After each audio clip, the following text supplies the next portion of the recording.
Hey, good morning, and it's nice to see you again. Likewise. And today we decided to stick with a topic.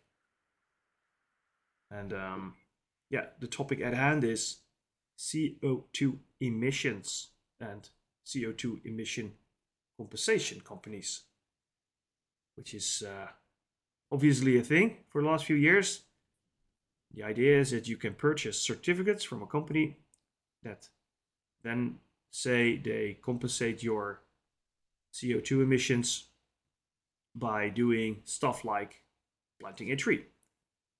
And well, we went over the concept and found a company that does so. And a investigation journalist was diving into this world and found some interesting things. So let's talk about that today. So what do you know about CO2 compensation and the effectiveness to me? I haven't really uh, done any research on any of those companies. I'm just always wondering how they are going about, number one, doing the calculation on how to compensate the amount of CO2 they remove from the atmosphere, and also the the number of trees they claim to have planted or be planting, and how they get the land to plant those trees. If they are not the government, and they need to acquire land from whoever or from whatever means in today's world. Because planting trees is not something you just do at somebody's backyard and uh, and let it go. But I believe there could be some ways they are doing this. Probably some governments are giving them free lands to do these tree plantings, but I'm not sure. Okay, yeah, it's interesting indeed. From my end, I also wonder if the whole system will even work because we're basically burning fossil fuels that has been in the ground for a long time. So we're adding those CO2 to the atmosphere, and to compensate that, we're planting trees in the here and now. And trees are a short-term CO2 cycle, so trees absorb CO2 from the atmosphere. It's uh, yeah, it gets stuck into the tree, and then after a while, you use the tree or the tree dies and it gets back into the atmosphere. So if you don't cut any trees down right now, and all the trees that are here absorb the CO2 that is absorbed, then we're fine. But we are then maybe ignoring a little bit about the fact that we are also adding more CO2 to the atmosphere from previous eras, like millions of years ago. Uh, I don't know how old fossil fuels actually are, but I think they're mostly from the previous um, dinosaur time, something like that. Yeah. So that's um, that's also something I'm wondering. I don't think I'm gonna get an answer about that cycle with discussing the company, but now we just scanned the website of a company that says it's planting trees somewhere, and this investigative journalist just went over the whole process of purchasing credits. So the company offers you credits through a blockchain, and those credits should be tied to the amount of CO2 compensated by the tree they plant. And then it starts to become a very fuzzy because they don't really show you where the trees are, just generic in Brazil. And it come to my attention when I go over the companies that say they compensate CO2, they always plant trees in Brazil. So I'm wondering, Well, isn't the Amazon in Brazil, right? yeah, yeah, So it looks like a good place to use for a scam in this sense. I'm just saying something in a conspiracy Mm. theoretical manner, but Brazil already has enough or a lot of forests and trees, so you can easily just point that part of your work is what is going on in Brazil. And they have a lot of It yeah, will be difficult if you say you are planting trees in the Sahara Desert or in the Middle East, which I think they are actually doing right now. They are turning the desert into greens, right? yeah. So that you can actually see. But claiming something in Brazil, which already exists uh, a lot, they may be doing it, but it is still they can easily exaggerate the amount of trees they are planting in Brazil, and nobody will know. I think you are basically bypassing the whole investigation this journalist did over time to the conclusion that at the end of the line, the company sent the journalist a picture of a tree. It was about this big, and it was their tree, apparently. It was tree number like 1465. Um, it's interesting that it took like 2 weeks to get the picture because apparently they had to ask the local um, contact to go to the farmer and ask the farmer who planted the tree to go to the tree and take a picture. That kind of feels more legit. On the other hand, you might wonder how many times this tree has been sold. I mean, it's like you say, it's without regulation or tracking trees, it's going to be very easy to start another company and sell the same trees again, and then start another Yeah, company and sell the same trees again. And that is even if you are planting trees. That's an example where you are actually doing something. And in this case, they could just have gone to any place and take a picture of a tree and say, "This is your tree." Um, I haven't reverse searched the image from the tree from the article. I could give it a try. Let's see how many times this tree photo comes up. yeah. That's the easiest way to see. Put it on Google Images and see what Yeah, comes up, and check the dates.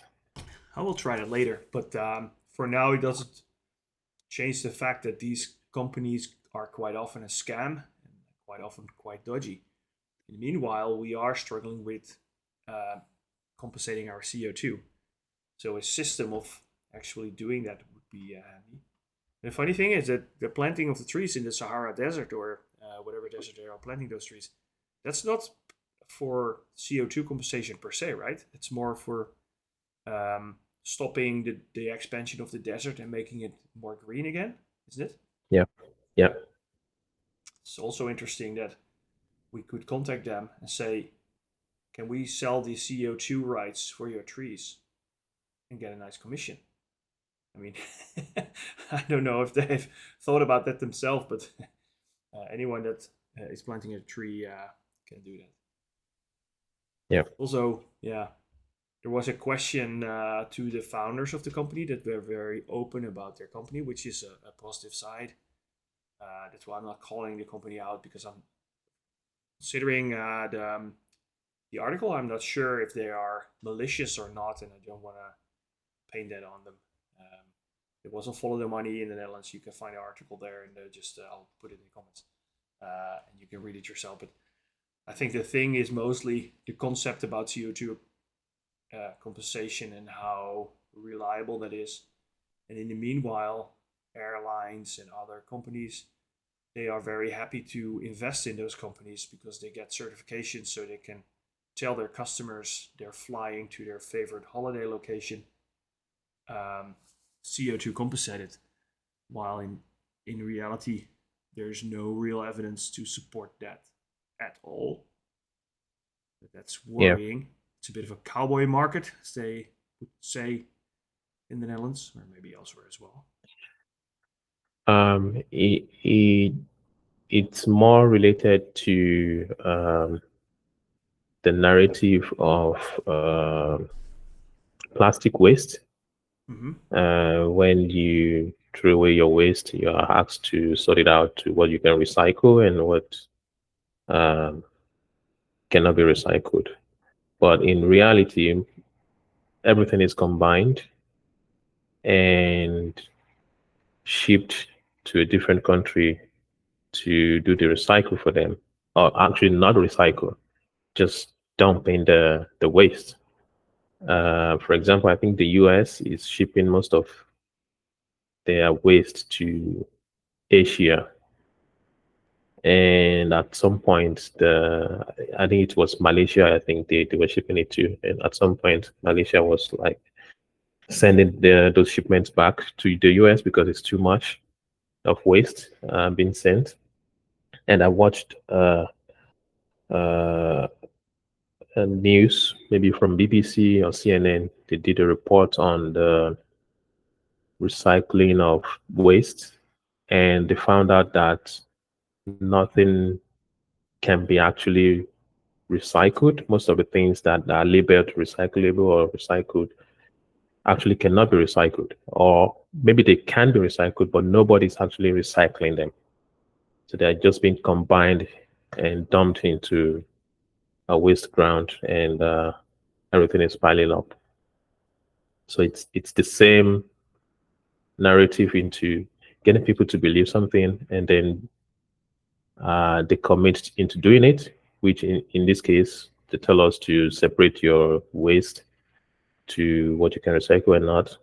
And for the case of CO2, they send you on a guilt trip of because you're flying, you're driving, you're emitting a lot of CO2. So to compensate for that, give us some money, we plant some trees on your behalf. But if they actually do plant those trees, that would be great. But most of the times, it could not be. It could be that they are not planting enough trees as they were saying they are planting, or they are not planting any trees at all. No, and I think the companies that purchase those credits usually don't pay a lot for them. They're reasonably cheap, which should be an alarm in the first place. They don't even want to know where the trees are because they just want to tell their customers they are CO2 compensated. So they pay not that much. They have a reasonable deniability thing because they purchased it from a company that looks kind of legit. And then they're done with it. So that whole chain of responsibility is a bit of a problem. And on the recycling, I think that's it also depends on where you're from. I know some of the stuff that we set apart in the Netherlands is actually being recycled, and you see some products that are made of recycled plastic. Um, but the amount of things you can actually make from end of the line recycled plastic is limited. So apparently, with the plastic bottles where they put soda in, Mhm. the transparent plastic is they are able to reuse it a couple of times, but after a while it degrades in quality, and um, then it becomes harder. So there's always a limit of how much of it is recyclable, and um, apparently, uh, what I see most around here where I live is the plastic or the boarding they use for bridges and water sides. I live below sea level, so we have a lot of canals here, and they always have a boarding on the side to protect the shores, and that's quite often made of recycled plastic, and it just looks dark gray. It's low quality plastic, but because it's plastic, it's kind of inert, so it doesn't rot away. It's just not that strong. It feels very weak, Yeah. and it looks very almost, yeah, dark gray, blackish. Because if you combine all kind of color, apparently these were made of the only the caps of recyclable plastic bottles. So the caps are not recyclable in the sense that they make caps from it, but they just put the yeah all those caps in I don't know, and they recycled it in two parts for bridges and walkways over water. But they're actually recycled. So I don't know how much of our waste is being shipped away. Yeah, there are some Because recycling going on every in every country, yeah, um, but the quantity, the amount of waste being recycled, and the amount of waste we generate is it's I think it's less than 1% that is being recycled, because Hmm. I don't know a lot of recycling companies that get all the waste and try to recycle them. Just a few. I don't know. I don't have the numbers. I do know that they are putting in an effort. I think, for example, with metal, recycling metal is easy because the product doesn't mind to be recycled, so you can recycle it over and over again. It's not a chemical compound, but it's a basic element, right? So you can just melt Yeah, it down. You have to clean it from stuff, but at the end you can recycle. And there's one other reason why recycling metal is easier. The metal is it's worth money, and recycled plastic. I think plastic is very cheap, so metal has a nice price per kilogram. So if you have a magnet on your waistline and you just pull out all the metal items that are magnetic, and then you find the other metal parts in different ways, you can just easily uh, yeah, separate them from your main garbage stream. And yeah, I think because of the value, um, that will really help. But yeah, now you were mentioning the recycling bit. In fact, CO2, we are recycling that as well. It's the same process because we produce CO2 as waste. It's in our atmosphere instead of in our trash can. And then we want to recycle it by planting a tree. So it's getting used again and it doesn't stay in the yeah, atmosphere. So that's going to be interesting, right? Well, I don't think I am the person right now to be very optimistic about our ability as humans to actually fix this. And an article about companies that say they are, but then you have a very hard time finding those 36 million trees they planted, which should indeed be visible from the sky. yeah, Doesn't really help. So yeah, I think we have reasonable doubt about how much CO2 is actually being compensated, especially when they use blockchain, which in itself needs a lot of compensation. yeah, yeah. It's like I was watching a video of someone in the States that went to Congress to protest about plastic usage, and was saying the Congress should pass a bill that to limit the production of plastic, and it should not be used. And the congressman was asking, so if you want us to stop using plastic, what should we switch to? Your glasses is made of plastic. Your wristwatch is made of plastic. Your handbag has plastic. Your clothes have some plastic in it. Your car has plastic. So if we stop those things, what do you want to use? And he was saying, if you don't agree with it, the best way to start is stop buying them. If you stop buying them, the companies will not have money to make more plastic, and they will be forced to change to something better than plastic. But I think at this point that we are, we don't have any alternative that is good enough to what we've done with plastic. I agree. As I think this is the hard part, right? And yeah, especially if you put it like this in a capitalistic way, because this is only someone that truly believes in a market system will say something like this, and probably because this person knows that if you do have, for example, shoes, you can buy shoes with cellulose kind of organic fabric stuff. These are available, but these are very expensive and they might not last as long as the ones that are made out of die-hard plastic. And mm, well, I wear Timberland shoes quite often, and the last few Timberlands I bought, the not the sole but the damping material is apparently made from organic material, And they say Mhm. it's. I need to figure that out. So I think companies are working with that. Maybe for decorative purposes mostly, or not. I don't know. But it's a fair question, and I think leaving it to the market will never really help because as if you how are you going to convince everyone to stop using plastic when there's no alternative until you don't Yeah. buy plastic anymore? There's the chicken egg thing. So some regulation or stimulation what we have in the European Union with the straws.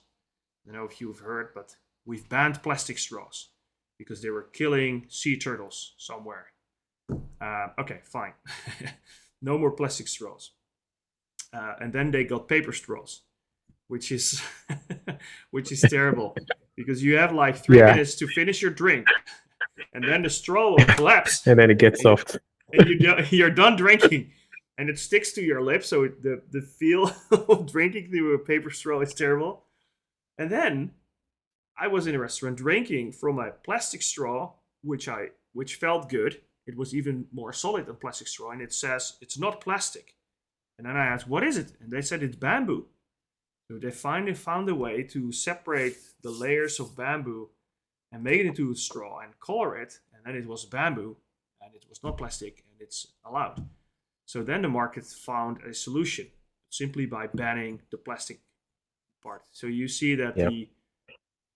the quality of the products that are being an alternative for plastic is improving slowly, but it takes time. Um, The problem I have with the straw example you made is they are making those reusable, right? The non-plastic straws. yeah, My yeah, fear is if you go out like a restaurant to drink and you are presented with a reusable straw, how are they washing those straws? Because it's really difficult to wash. I can show you because we have them because we're not allowed to I'm have plastic straws. So I have if you have metal it at ones or home, glass if you have it ones. at home, you know how to wash it, right? You wash it, clean it We, by yourself. But yeah. I don't think they are washing it carefully and in the restaurant. Uh, I must say, in a restaurant, I've never encountered a reusable straw yet. It's always a paper one or these bamboo ones. But no, not found that. Uh, So, in Vietnam, I've seen a couple of metal straws. oh right, so they were reusing. Yeah, I mean, if they just cook them and they clean them with a straw brush, but the thing is, that's a lot of labor for just a Yeah, straw. it takes So time. yeah, And nobody yeah, wants yeah. to do that. No. So at home, it's not that big of a deal, but I can imagine for a restaurant. Uh, well, yeah, this is just an interesting thing. But I must say, especially with the caps on the bottles that are now stuck to the bottle, so you end up drinking from a bottle and the cap goes on your nose. Um, I mean, you get used to it because you can turn the bottle to the side and then it's not that much in the way. I mean, we had the same thing with soda cans. The first soda cans, when I was younger, you pulled off the whole opening thing, right? So you pulled it off and you had Mhm. this loose metal thingy. And they were everywhere in the streets. And then they figured we changed the the way we open the soda can so the metal bits stay on the soda can, and it was fine. And then at first you said yes, but the metal piece stays on it and it goes to your nose, and you don't hear anyone complain about that. And it's going to be the same with the bottles, and over time it makes sense. What I was always surprised about is the amount of people that throw out their shit. So apparently, the plastic straws end up in the rivers and the sea. Wow, how hard is it to just put it in the garbage bin or take it with you? W- Well, I think just a few people put it throw it out, except maybe if you are in a third world country. But if there is natural disaster like flooding, everything in your garbage can is flooded away, and everything goes into the sea anyway. So Yeah, but when there's a flooding here, that's going to be the least of my problems. Exactly. But there won't be plastic straws driving or floating around between the cars and everything else, and the Yeah. dead cattle. But yeah, okay. So we're hesitant to invest in those carbon dioxide compensation companies, but they might be part of the solution. But I think some way of verifying the actual impact is going to be necessary. And yeah, the problem is that we already have so much regulation. So the question is, do you want to regulate this as well? It's just going to It would be be nice if they are being honest about it. That would be great. The yeah, only problem is if these kind of companies are made for profit, which I think this is a profit organization. We already have problems with non-profits anyway. They are always trying to not report profit, but profit their pocket. yeah, And if this is totally for profit, then it's questionable how they make profit from this. yeah. I'm just going to purchase their photos of their trees and sell them for CO2 credits. I think that's going to be the best way for me to contribute to lowering emissions.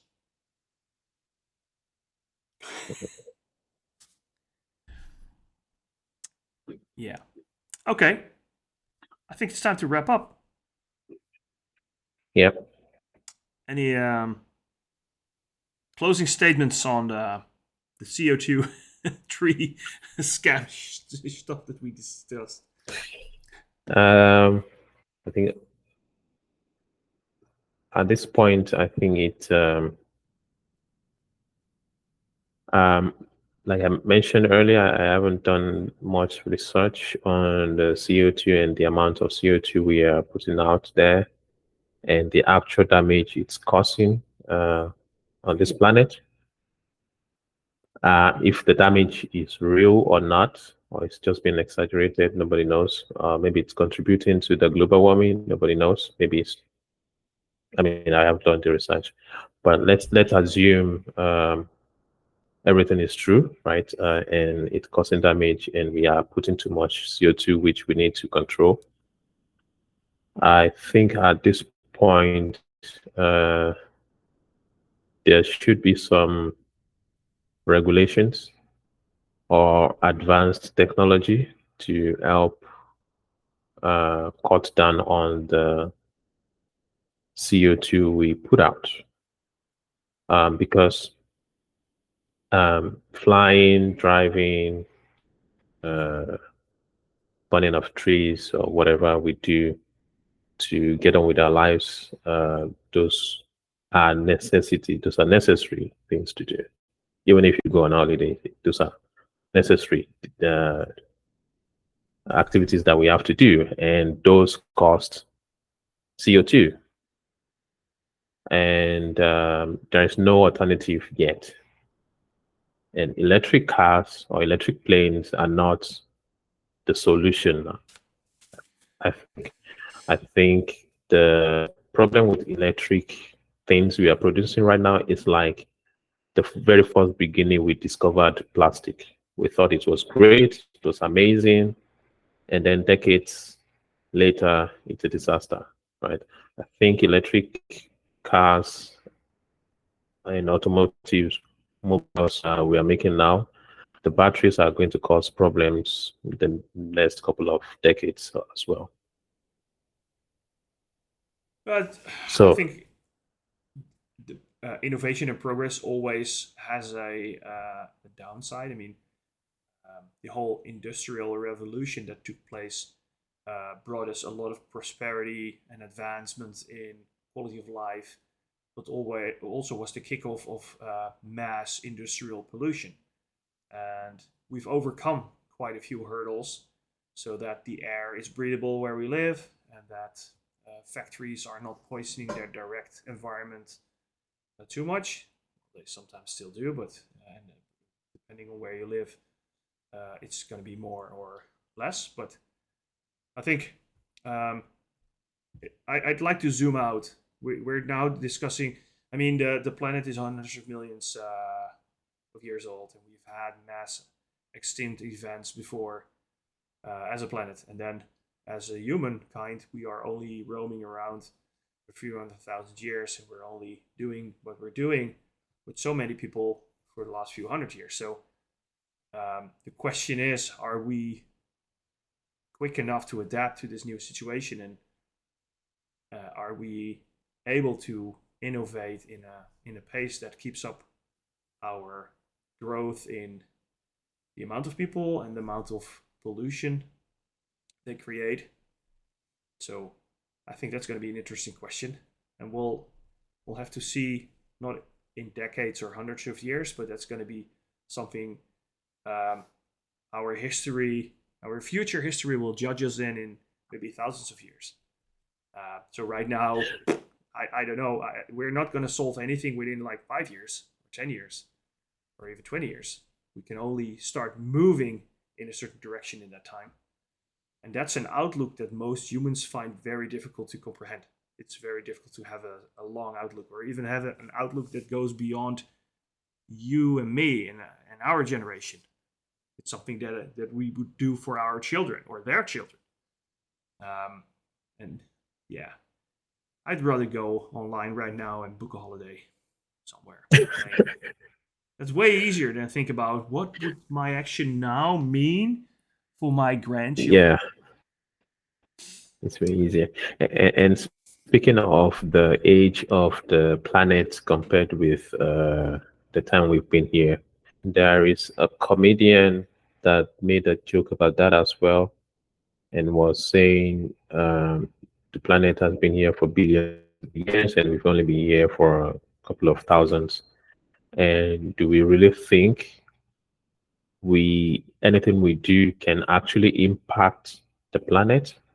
Because the planet has gone through ice age, it's gone through uh, asteroids flying in, destroying giants, dinosaurs, and everything, and it's still here and it still survives. And we think plastic is going to destroy it. It's a joke, but it's a good question to think about. If of course we have to be careful Oh no, yeah. because we once damaged the ozone layer, right? And but again, um, I think we shouldn't be worried about the survival of the planet. I think the planet will survive. The question is, yeah, will it be with us or without us? I think the planet was here before us. It's going to be here after us. Yeah. So I think that's the question. Do we want to stick around or? Well, anyway, let's wrap up. Thanks. I had a blast. All right, thank you. Interesting, and see you next week. See you. Bye. Bye.